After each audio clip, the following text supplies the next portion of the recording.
Mes amis, aujourd'hui j'aimerais que l'on discute d'un sujet très important. J'aimerais que l'on clarifie une fois pour toutes qui s'est révélé à Mohammed.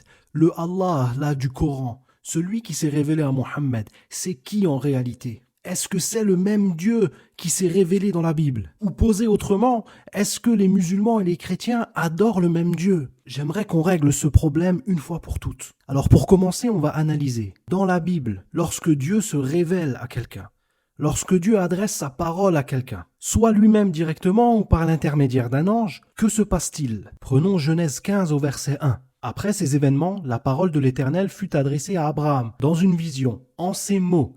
Abraham, ne crains point, je suis ton bouclier, et ta récompense sera très grande. Genèse 21, 17.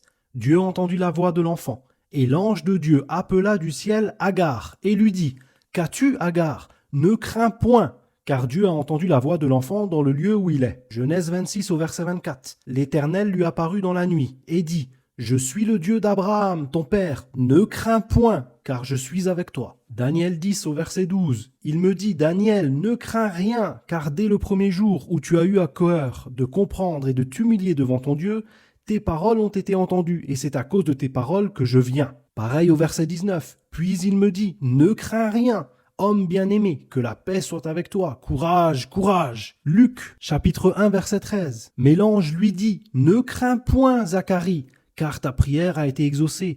Ta femme Élisabeth t'enfantera un fils, et tu lui donneras le nom de Jean. Luc 1 au verset 30. L'ange lui dit, ne crains point, Marie, car tu as trouvé grâce devant Dieu. Luc 2 au verset 10.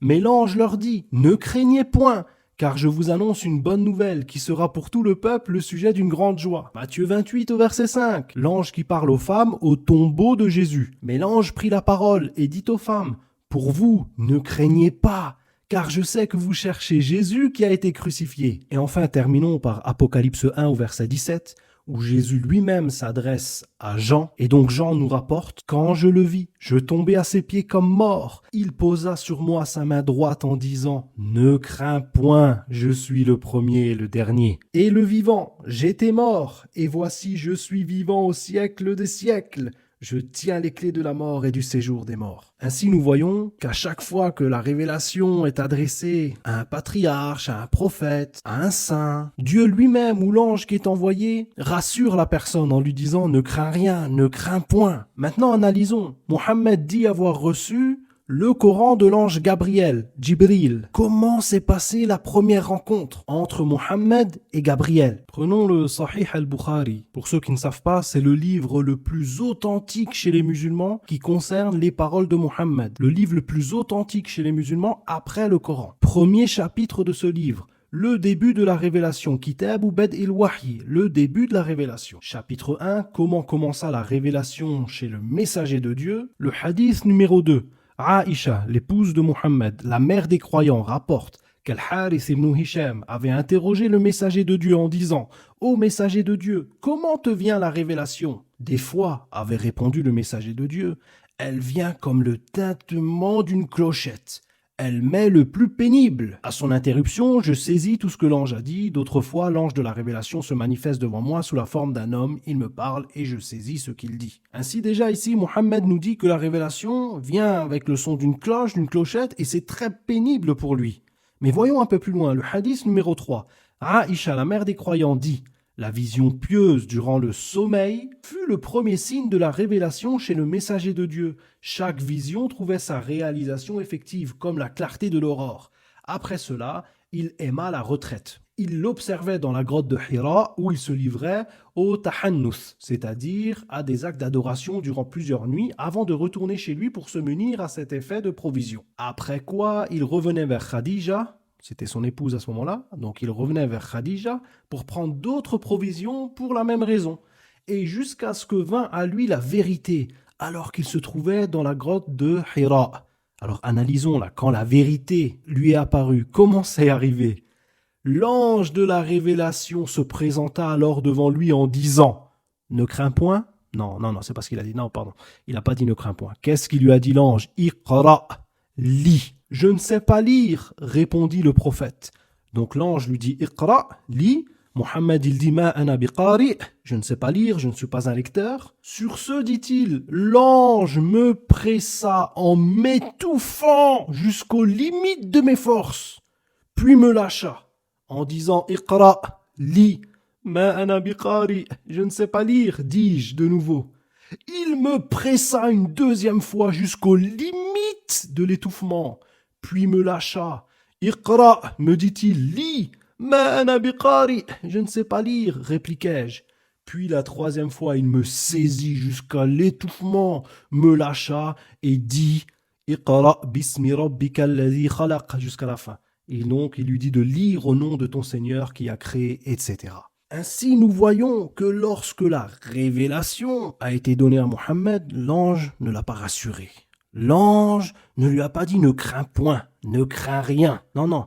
L'ange, il lui a donné un ordre sévère. Iqra, lis, alors qu'il savait pas lire, le gars. Et l'ange, comme il dit je sais pas lire, qu'est-ce qu'il fait? L'ange, il le saisit, là, il l'étouffe, il l'étrangle. En arabe, il est dit que Mohammed dit فَأَخَذَنِي فَغَطَّنِي حَتَّى بَلَغَ مِنِّي الْجَهْدِ. Donc il m'a vraiment serré là jusqu'à que j'en puisse plus, c'était trop pour moi. Je vais vous montrer aussi ce que les savants musulmans disent à ce propos. Le commentaire le plus connu de ce livre que nous voyons là, Sahih al-Bukhari, c'est un livre qui s'appelle Fathul Bari fi Sharh al-Bukhari, d'un savant musulman qui s'appelle Ibn Hajar al-Asqalani. Ce savant musulman reprend le livre que vous voyez là et explique chaque terme des hadiths du prophète Mohammed. Alors regardez, je vous montre. Au sujet de la parole, Ferrattani, il m'a pressé.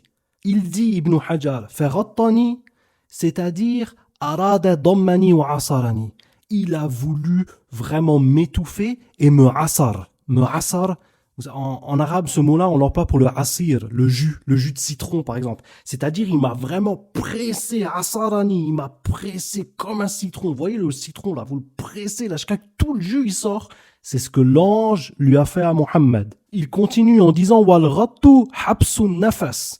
Et ici, l'étranglement, c'est-à-dire habsu, le fait de retenir, d'emprisonner, al-habs, nafas, d'emprisonner la respiration. Vraiment, il l'a étouffé de sorte qu'il ne puisse plus respirer. Et il dit également wa minhul khanaq. Et de ce mot-là, on comprend al-khanaq, l'étranglement. Donc Mohammed, il s'est fait littéralement étouffer, étranglé, oppressé par l'ange dans la grotte Hira lorsqu'il a reçu la révélation. Très honnêtement, mes amis, est-ce qu'on peut penser une seule seconde que celui qui est venu chez Mohammed là, c'est le même qui est venu chez Daniel, c'est le même qui est venu chez Abraham, c'est le même qui est venu chez Marie, c'est le même qui est venu chez Élisabeth, c'est le même qui est venu aux femmes du tombeau? Très honnêtement, répondez-moi à cette question. Très bien, il apparaît clairement que ce n'est pas le même. Ça n'a pas la même origine.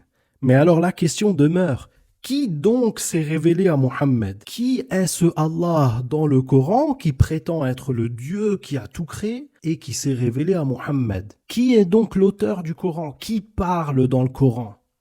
Alors sachez que selon les musulmans, c'est Dieu lui-même qui parle dans le Coran, mais en réalité l'affaire n'est pas aussi claire, parce que le Coran lui-même dans Surat At-Takwir, Surat 81, à partir du verset 19, nous dit « Innahu laqawlu rasulin karim » Ceci, le Coran, est la parole d'un noble messager. Donc le Coran, en parlant de lui-même, dit que c'est la parole d'un noble messager.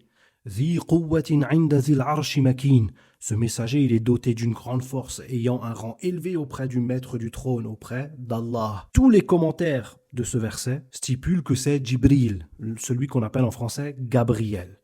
Donc le Coran serait la parole de ce Gabriel. Mais des fois, le Coran lui-même, on ne sait pas qui parle dedans. Il y a des versets où clairement c'est Mohammed qui parle. Prenez par exemple la sourate numéro 11, le verset 1 et 2. Alif Lam Ra, kitabun uhkimat ayatuhu thumma fussilat min ladun hakimin khabir. C'est-à-dire, c'est un livre dont les versets sont parfaits en style et en sens, émanant d'un sage parfaitement informé. Alla ta'budu illallah, inni lakum minhu nadhirun wa bashir. N'adorez qu'Allah, moi, je suis pour vous de sa part un avertisseur et un annonciateur. Donc ici, qui parle? C'est Mohammed. Mohammed qui dit « Moi, je suis pour vous de sa part, de la part d'Allah, un avertisseur et un annonciateur. Donc des fois dans le Coran, c'est Mohammed qui parle. Des fois, ça serait Allah. Le Allah du Coran nous dit qu'en fait, c'est la parole d'un ange. Donc au final, on ne sait plus qui parle. On ne sait même plus qui est l'auteur ici. Le Coran n'est même pas clair sur qui parle dedans. Passons sur ce point. Prenons un verset, quand même c'est le Allah, le Dieu là du Coran qui parle. Qu'est-ce qu'il nous dit? Moi, je veux savoir qui est l'auteur véritable. Sourate 21 au verset 89. وَزَكَرِيَّا إِذْ نَادَى رَبَّهُ رَبِّ لَا تَذَرْنِي فَرْدًا وَأَنْتَ خَيْرُ الْوَارِثِينَ. Et Zacharie, quand il implora son Seigneur, ne me laisse pas seul, Seigneur, alors que tu es le meilleur des héritiers. Ici, le Coran nous rapporte la parole d'un prophète, Zacharie. Ce Zacharie qui est le père de Yahya, celui que nous appelons Jean-Baptiste. Ce Zacharie a imploré Dieu, et qu'est-ce qu'il a dit à Dieu? Ne me laisse pas seul, Seigneur, alors que tu es le meilleur des warith, le meilleur des héritiers. Question, que signifie un héritier? L'héritier, c'est celui qui hérite de quelqu'un d'autre. Le Coran nous dit que Zacharie appelle Allah, le Dieu du Coran, le meilleur des héritiers. C'est-à-dire que selon ce verset, Dieu hériterait de quelqu'un d'autre. Il y a un réel problème doctrinal ici, parce que c'est à Dieu qu'appartient toute chose. De quoi hériterait-il et de qui hériterait-il? Que nous dit la Bible à ce sujet? Psaume 105 au verset 11. Je te donnerai le pays de Canaan comme héritage qui vous est échu. Ici, c'est Dieu qui parle et qui dit que c'est lui qui va donner le pays de Canaan comme héritage. Dieu n'hérite pas, c'est lui qui donne l'héritage à ses enfants. Psaume 33 au verset 12. Heureuse la nation dont l'Éternel est le Dieu. Heureux le peuple qu'il choisit pour son héritage. Encore une fois, c'est Dieu qui donne l'héritage. Il est le Père, nous sommes ses enfants, il fait hériter ses enfants. Mais dans le Coran, c'est Dieu, c'est Allah qui hérite. La question demeure, de qui hérite-t-il? Et de quoi hérite-t-il? Le Coran nous donne la réponse. Sourate Maryam, la sourate 19 au verset 40. Inna nahnu narithul arda wa man alayha wa ilayna yurja'un. C'est nous, en vérité, qui hériterons la terre et tout ce qui s'y trouve, et c'est à nous qu'ils seront ramenés. Déjà, nous avons la réponse. De quoi Allah va hériter? Il va hériter de la terre. Moi, j'ai une réponse là dans la Bible. La Bible nous dit qui a hérité de la terre. Qui nous dit que la terre lui appartient là? Qui est cet individu? Luc 4, versets 5 à 7. Le diable, l'ayant élevé, lui montra en un instant tous les royaumes de la terre et lui dit: je te donnerai toute cette puissance et la gloire de ces royaumes, car elle m'a été donnée et je la donne à qui je veux. Si donc tu te prosternes devant moi, elle sera toute à toi. Ici, la Bible nous rapporte les paroles du diable lorsqu'il s'est adressé à Jésus-Christ. Et le diable nous dit quoi? Qu'il a montré à Jésus tous les royaumes de la terre. Et il lui a dit: si tu veux, je te donne tous ces royaumes. Pourquoi? Parce que tout ceci m'a été donné, je l'ai reçu, ça m'a été donné, et je le donne à qui je veux. Qui donc est celui qui prétend avoir hérité de la terre? C'est Satan, c'est le diable lui-même. Le Allah du Coran nous dit qu'il va hériter de la terre, comme un peu s'il était le prince héritier, mais non pas le créateur originel, celui à qui ça appartient réellement. Non, non. Dans la Bible, le diable nous dit que ceci lui a été donné. Regardons en Jean 12 au verset 31. Maintenant a lieu le jugement de ce monde. Maintenant le prince de ce monde sera jeté dehors. Le Seigneur Jésus-Christ a appelé Satan le prince de ce monde. Ainsi, pour conclure, nous disons que dans le Coran, Allah a hérité de la terre. Il est donc le prince héritier de ce monde, alors que la Bible nous dit que Satan dit qu'il possède ce monde, que l'Éternel lui a donné et qu'il est le prince de ce monde. Vous voyez pas une relation là? Qui est donc l'auteur du Coran? Qui est celui qui est venu dans la grotte de Hira et qui a saisi le cou de Mohammed jusqu'à l'étrangler, jusqu'à l'étouffer? Qui est celui qui parle là dans le Coran, qui nous dit qu'il hérite, qu'il est le meilleur des héritiers, que tout ce monde lui appartient, qu'il va hériter de cela? Qui est donc l'auteur du Coran? Qui parle dans le Coran? Qui s'est révélé à Mohammed? J'aimerais conclure en vous rappelant une parole de l'apôtre Paul.